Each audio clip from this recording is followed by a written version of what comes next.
Ladies and gentlemen, welcome. I would like to give you a preview of what version 6 of my Players Depot is going to look like.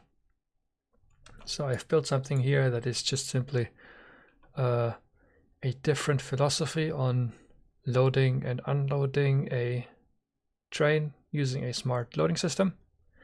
So in version 5, as you may remember, I load the train using normal stack inserters, right? I just shove in everything that the bots deliver, and then I use the filter inserters on the unloading side to balance the load. And this time I've gone the other way. I use filter inserters to load the train, and the stack inserters only empty the train to create the known state empty. I've mentioned it multiple times now, but maybe you haven't seen the other videos. A station can read a train, but it cannot tell you in which wagon the content is. And these stations, this one is just for testing purposes, has only one wagon, but it is set up for 4 wagons. So I need to know what's in each wagon. And since I cannot using the station, I cannot read what's in which wagon on the train, only what's in the train in total. I need to create a state that I know what's in the wagon, which is nothing, right? If nothing is in the train, I can say that every wagon has nothing. All right. Then I use the filter inserters to select which items to load into the train and in which amounts, right? Based on the loadout I've sent, and I'll show you that in a second. And the unloading inserters only go active. So I have 2 rows of unloading inserters, one for the train and one for the chests over here. These only are active when we are getting rid of items. They are not active when we're loading the train itself. Right. So that's basically the big change here. And there is some additional stuff I've handled in a different way than before. So just quick explanation. Here's the remote that you'll probably have that you're probably familiar with from the previous videos. And here is the global checkmark counter. The purpose of this is simply that I can select how many trains I want to leave with I want to leave the station once it's done loading. So for the loadout, we've just taken something fairly simple here. This is the first wagon of a loadout I used to build my first outpost. And I simply sent that to the train. Let me show you how it looks when it's empty there. Right, so first of all, I sent, and we need a couple more here. I sent the loadout to the train. Right now you can see over here it's empty. These lamps show you the capacity, how much of the capacity of one wagon is filled by the loadout that you have sent to that wagon. So over here, I select the loadout, right? Normally it would look like this. This is the loadout for the train that I want. Wagon 1, 2, 3, and 4. In wagon 1, I select the loadout, and then I send it to the train. You can see here, I'm using up exactly 40 sacks. Now, at this time I've gone slightly different on the display. So the split is a little bit strange. The first lamp will only light up if there is at least 1 stack in the train. So if this is off, if all the lamps are off, you are guaranteed that you have an empty train, which is different if you use a method where you say you basically work by percentages, that you turn on the lamps as the percentage of the capacity being filled goes up. Then you would have the first lamp only turn on when you already have more than 1 stack or more than 1 item in there. So in this case I've gone for hard-coded stacks here. They are hard-coded in the lamp, and you can change that as you want. So as soon as even 1 item is in the train, this lamp will go on. And then 5 stacks, 10 stacks, 11 stacks, 15, 20. The reason I have this particular spread here instead of, say, 13, 17, 20 maybe, right? I've put another lamp in here. So originally I started with steps of 5. So this would be 1, so that I can show whether or not a train is empty or maybe has one item in it, say a single belt or something, right? So this one would turn on immediately even if there's only one item in there. And then I'd have 10, 15, 20, 30, 35, 40 or something like that, right? 20, 25, 30, 40 and so on. I decided that I wanted to give it a little bit more resolution, but I wanted to stick with easy to tell numbers. So what I've done is basically, if this lamp is on, right? If a quarter of the lamps is on, I can be guaranteed to have a quarter of the stacks filled, which is exactly 10, since a wagon has 40 stacks. If a quarter of the lamps is on, I'm at exactly a quarter of the stacks. 1 stack more and the next lamp will turn on. 1 stack less and it won't turn on, right? And the same through the entire setup.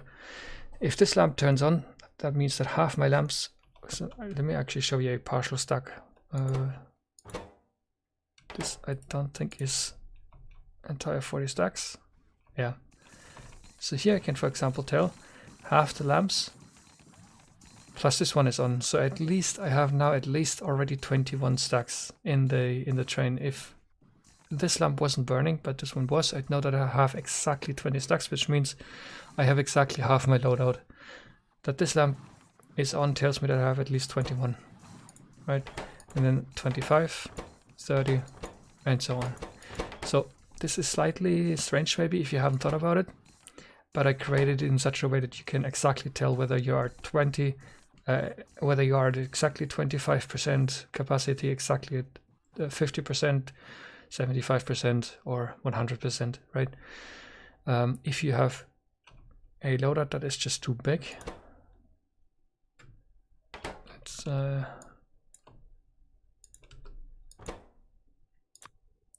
something like, let's say, this is too much, this cannot fit in one wagon, the lamps will turn red. Okay. And here on these 3 units you can read the state of the train.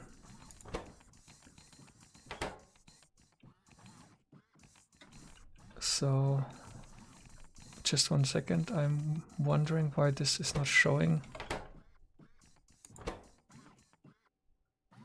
Set filters. So we're lacking items and they are coming as positive, so normally this inserter should show you what it is that's missing. I'm not sure why it wasn't. I'll check into that later.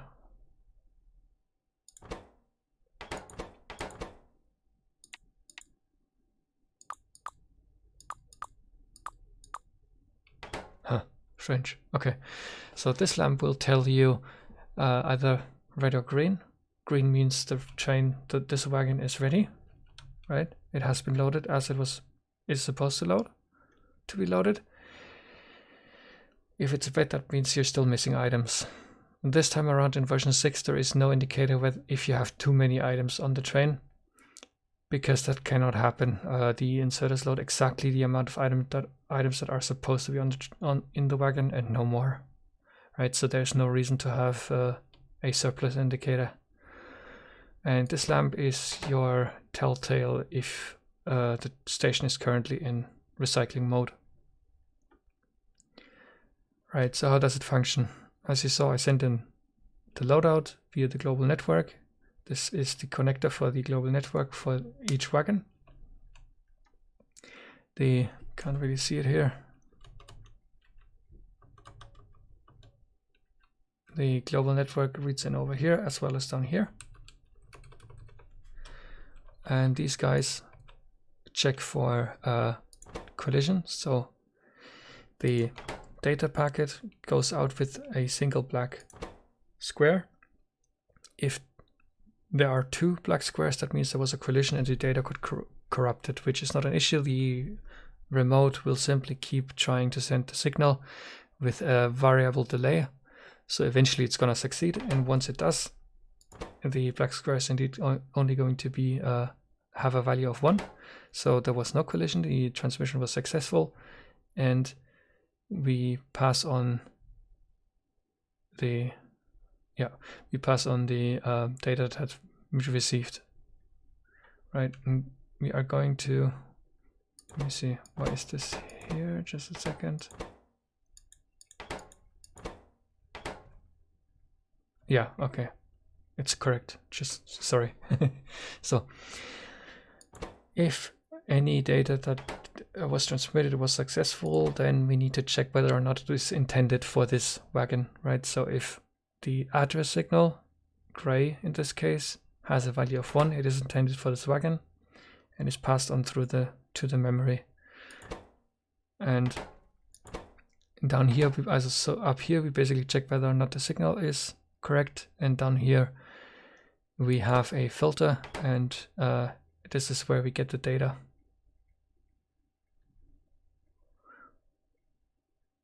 The data is simply sent through into the memory cell, whereas the set signal, which decides whether or not the data is used, is the signal that gets checked on the input here.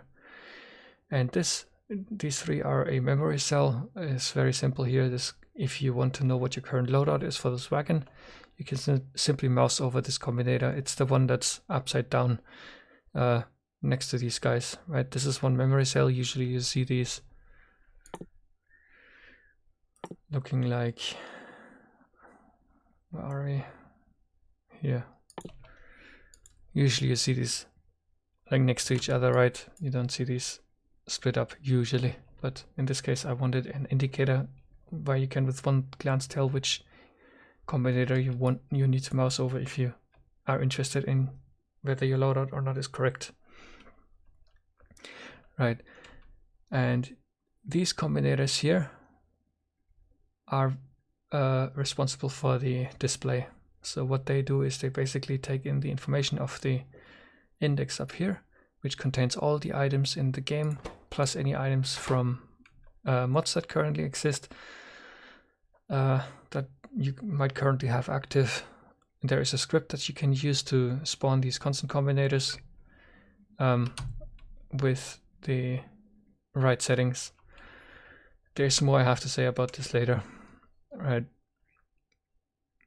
So basically this is an index, and the data bank of the loader that you want is compared to the index, and that is then used in these combinators to calculate whether or not the selected loadout will fit the wagon. Okay, and over here the way this works is we send the loadout across, and we use a couple combinators to check whether or not we are currently in recycling mode. If we are not, the data from the loader is sent onwards and is being fed both to the requester chests, right? With these two combinators, they basically divide the requested loadout by 6 because you have 6 requester chests, and if there's any remainder, it gets fed into a single chest, which is this case. In this case, this chest over here. And we do the same thing with the filter inserters. Again, divided by 6, and the remainder gets fed across to this inserter. So a same idea for both here, right? But in the first place, to get the filters, what we do is we take the signal from the loadout, we feed it to a max finder, and the max finder handles the picking of which signal to feed to the filter inserters, and we need to know which signal that is so that we can tell these filter inserters how many of it they are supposed to move, right? So the max finder, basically what it does, I feed it a bunch of signals and it iterates through the signals by always excluding the bottom half of the values. So if I have 100 rails and 50 belts, and the max finder will iterate through 100 rails and 50 belts, and it will exclude the bottom half. In this case, I end up with just the 100 rails, and it spits at the same time. It also gives me the control signal in the form of a black square, right? And then I just take the information of what item and how many black squares and feed that to the inserters over here, so they know what item they have to move and how many of it. Once I'm picking up items with these guys, they transmit their hand contents back to the memory over here. This memory contains what has been loaded into the wagon, and if you look, 1500 rails, 1500 rails, right? And if you compare the other numbers, they are all correct. So with this combinator, I keep track of what I've loaded into the chain, and I use that information to then subtract it from what I still need, right? So I take this information over here and I subtract it from the loadout that I have provided via this combinator. See, you can watch the green wire. You can see it's coming from all the way over here, so it's connected at the top here. It's provided over here, and via the red wire up here, I am subtracting what I have loaded into the wagon, right? I'm subtracting what I've loaded into the wagon before it goes into the max finder. Okay.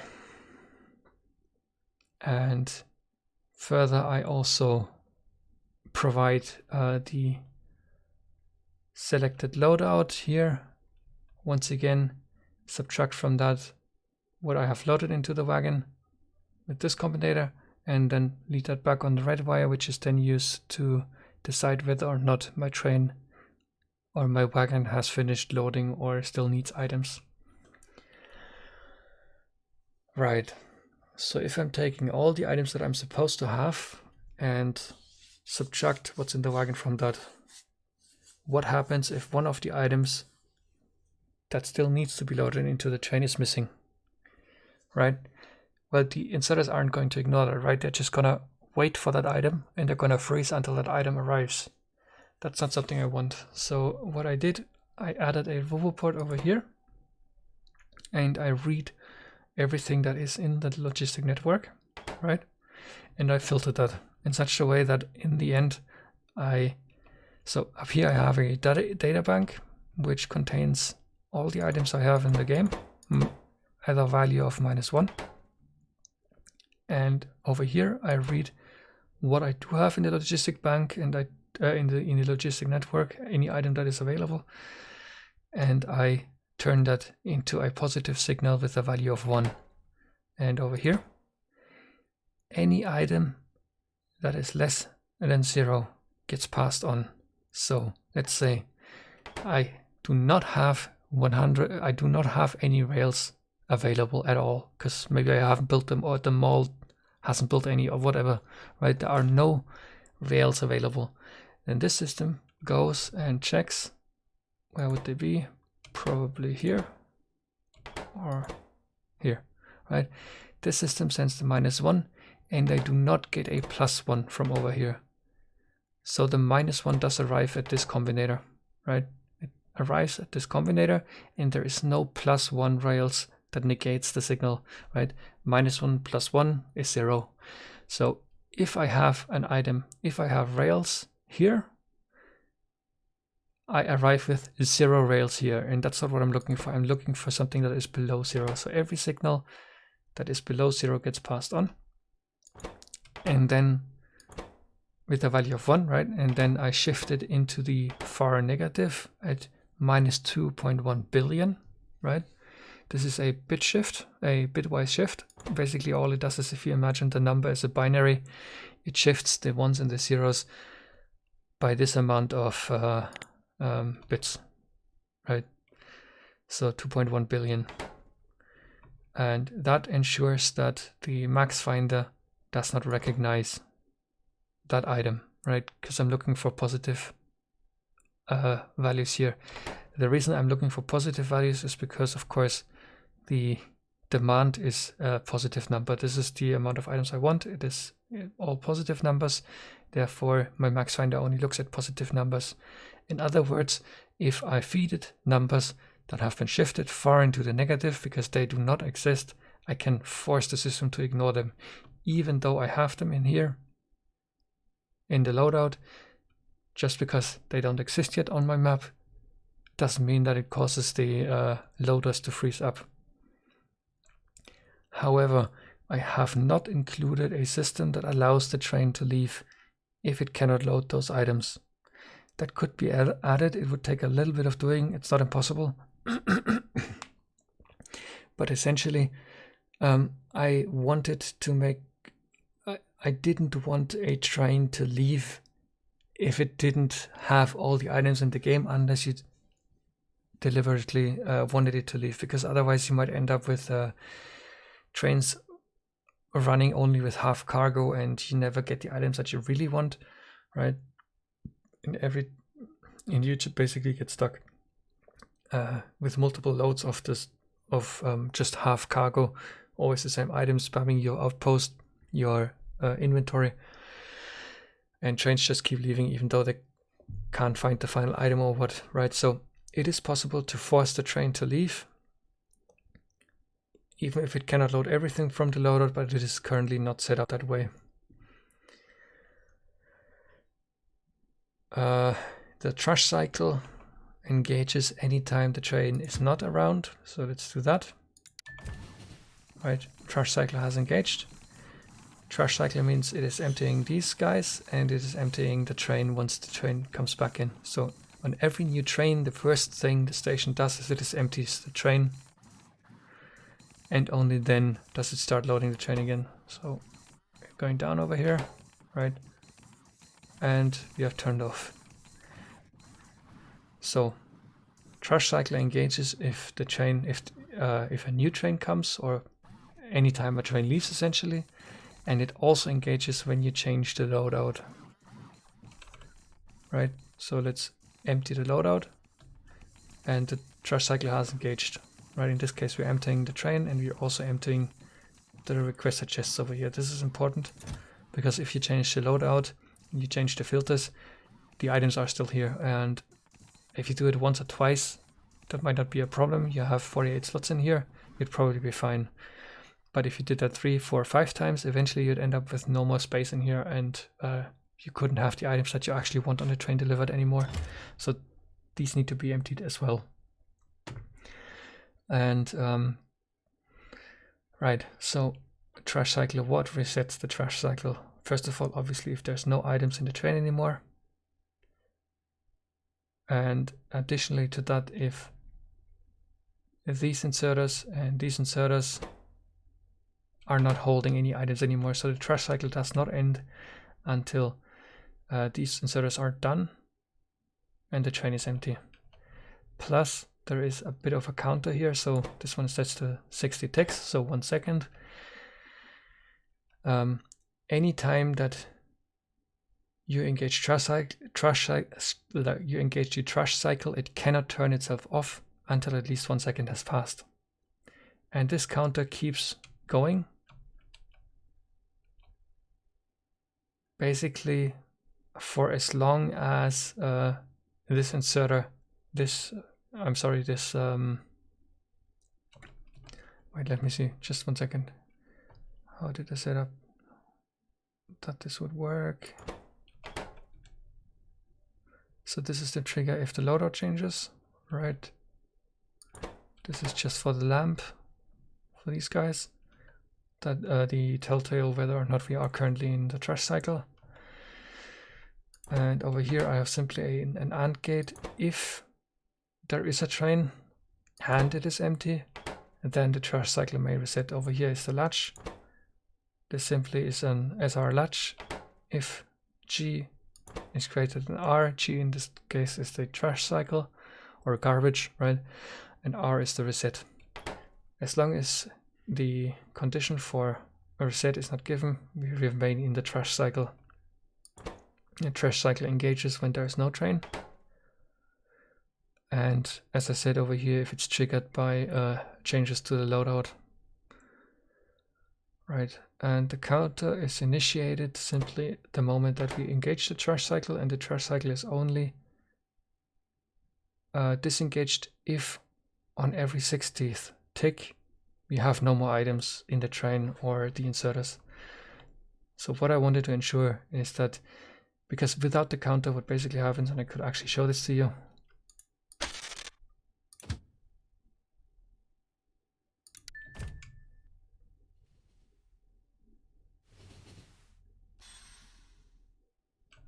This is because I have an empty loadout.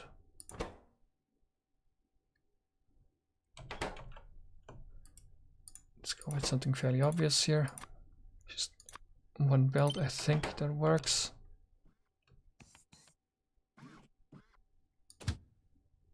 And you need to leave.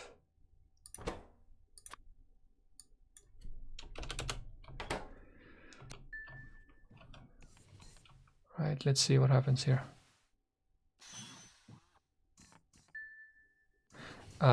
Right, in this case it's fine. It used to be that the train would just simply keep running in circles. I could probably undo the trash cycle clock now. I need to study this in more detail. But I had issues where I needed to ensure that the trash cycle would actually stay on. I believe I remember what happened.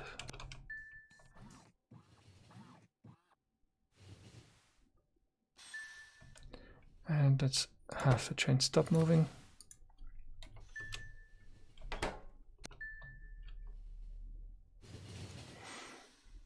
Alright, train is in station. Let's load the normal loadout. Bunch of items required. Get loading. And now we're emptying.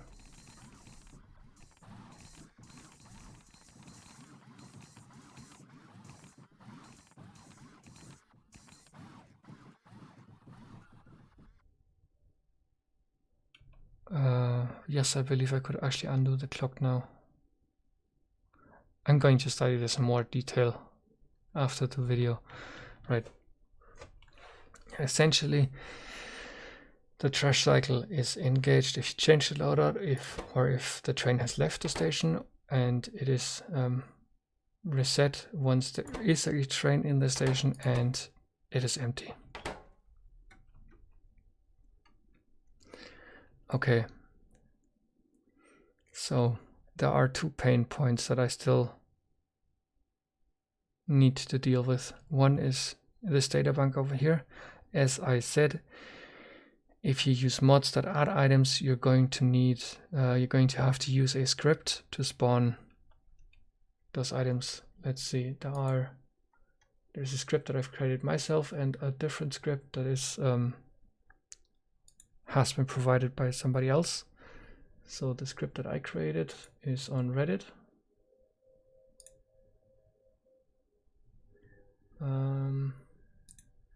Let me see, user profile, no, my profile,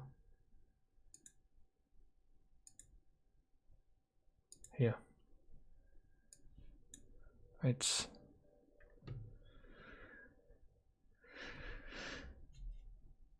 You basically go and get the script. I'll add the link in the description. And you simply copy this.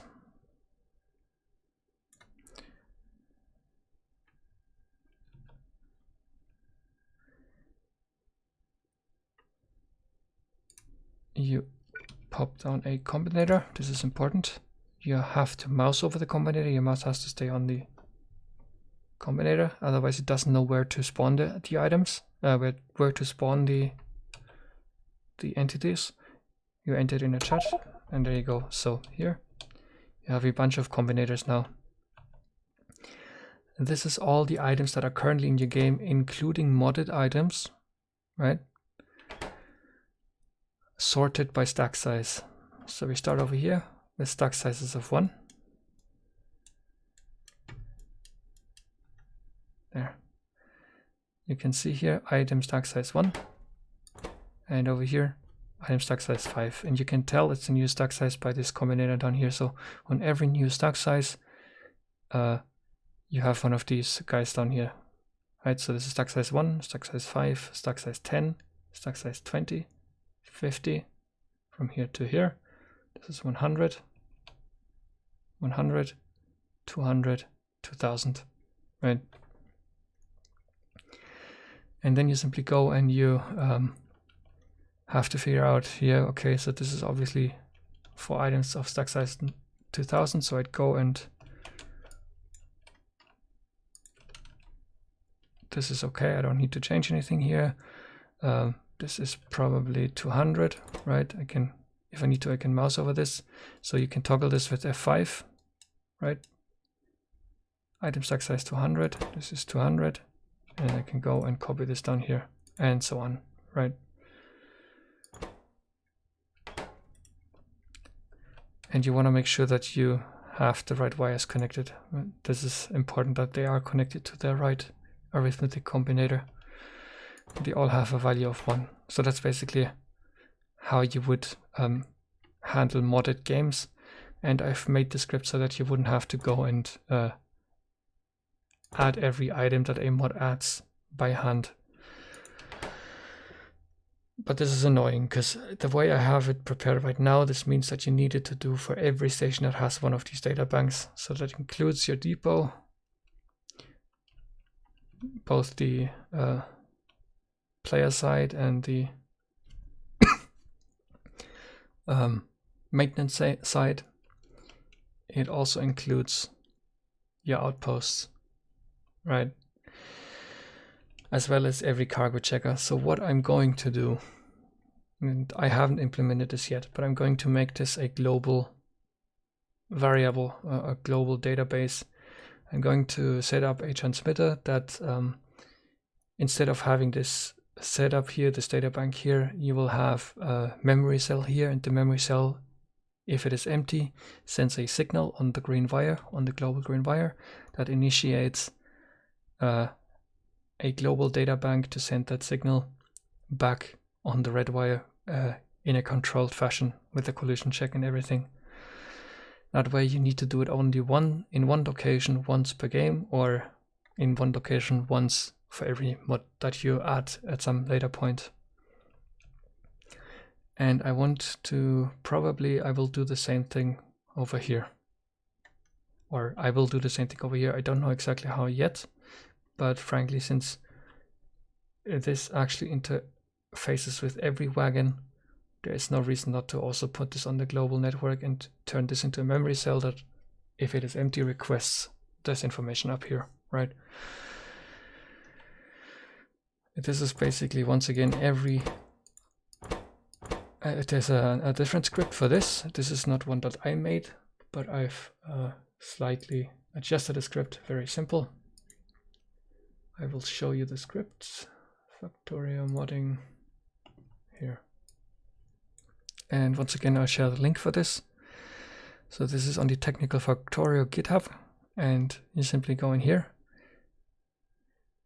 And there is one thing that you need to change. So here, this is the line that sets the signals in your combinators, right? It does basically what you would otherwise have to do by hand.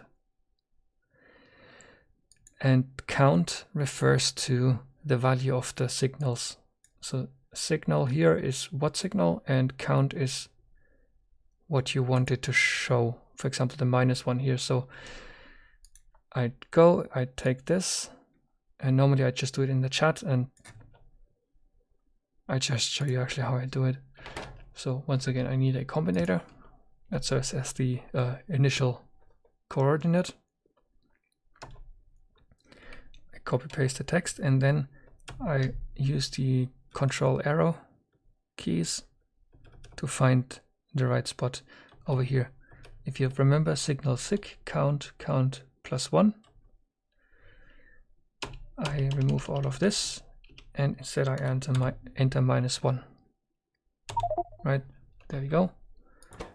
And I have all the signals, all the items in the game added here with the -1. If you change nothing, let me show you how that looks. If you change nothing, what you get instead is all the signals in the game with a unique number. This is also very useful. You'll maybe find that this is exactly what you want at some point.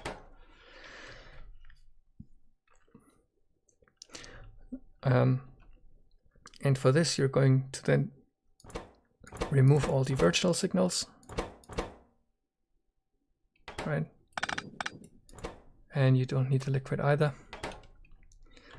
And in this case, you're simply going to basically lines of 4x4, right? Like this, and the final line below that. Done. That's it. There you go. But once again, I want, because in the current stage you would have to do that in every single station that happens to have one of these data banks, and you're probably gonna miss one somewhere, right? So instead I want to remove this from the local system, and I want to make a global system out of that with an empty memory cell that automatically requests the data that it wants, right? So that was the preview for version 6. Thank you for watching.